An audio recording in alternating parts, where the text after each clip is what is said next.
fantastic. No, not you, does it? no, you're great. The other's great and wonderful. Right? Sister Dr. Sandra Richards, right? Give it a her, right?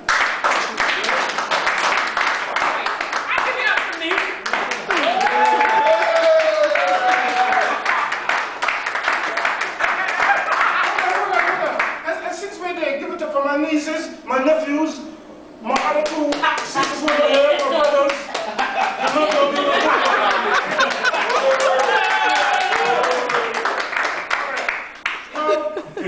I was at a book launch the other day, right? And it was, as usual, it was a wonderful affair, you know? And it was about,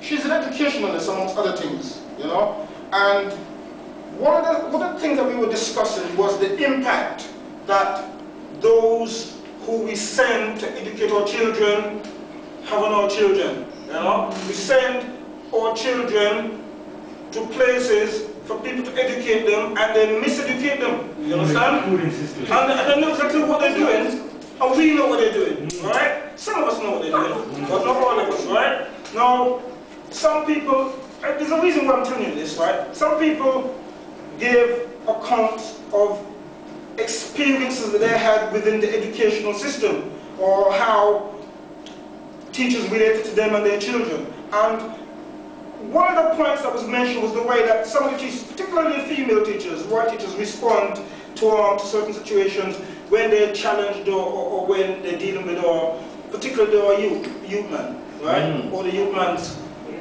fathers, right? Because the father, we come under some pressure. Trust me, we give respect. We know that the mother's come under enough pressure. We all acknowledge that and appreciate that. But the fathers, we come under some pressure, right? And enough of us can't deal with it and turn our backs and go, right? Now, I don't really want to comment on them too tough. But those of us who deal with the case and look after we're struggling against the tide. We're fighting from all sides. Just we can deal with it, so don't worry, right? But that's not what I wanted to talk about. One trick they have in their armory, these teachers, these white female teachers in particular, whenever you challenge them start crying. Oh, hell yeah. Them start crying. And I sit down and listen to you, and I heard lots of examples, and I thought, no, it's not just my experience, right? And the way we are expressive, oh, he was waving his arms about me, oh, he was all aggressive, you understand? And so we get weak, you understand what I'm saying? Because you have to talk to them like this now, you have to like that, because if anything happens, you're in a problem. Because if police or anything come, they don't want to know nothing, they're just grabbing you understand? Yeah. Right? So we don't know that, and we don't know what happens when we try to interact with the school system. That's why some of us that are smart, we make sure that from our children start to go to school, we go there and we get to the board of governors and we give them hell from day one till our son comes out of that school. Yeah? But that's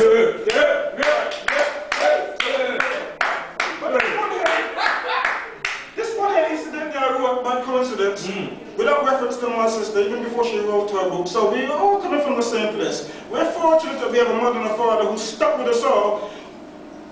Mother never ran and leave father, father never ran and leave mother, and we were fortunate, right? Till I got to about 19, I thought that was the norm, right? Seriously, when I started to realize there were a lot of us who didn't have that experience, I was traumatized because we took it for granted, that's how it was. You understand what I'm saying? When we realized that we were the minority, it was kind of shocking, right? But this one is called Blackmail, right? And it's not very long, but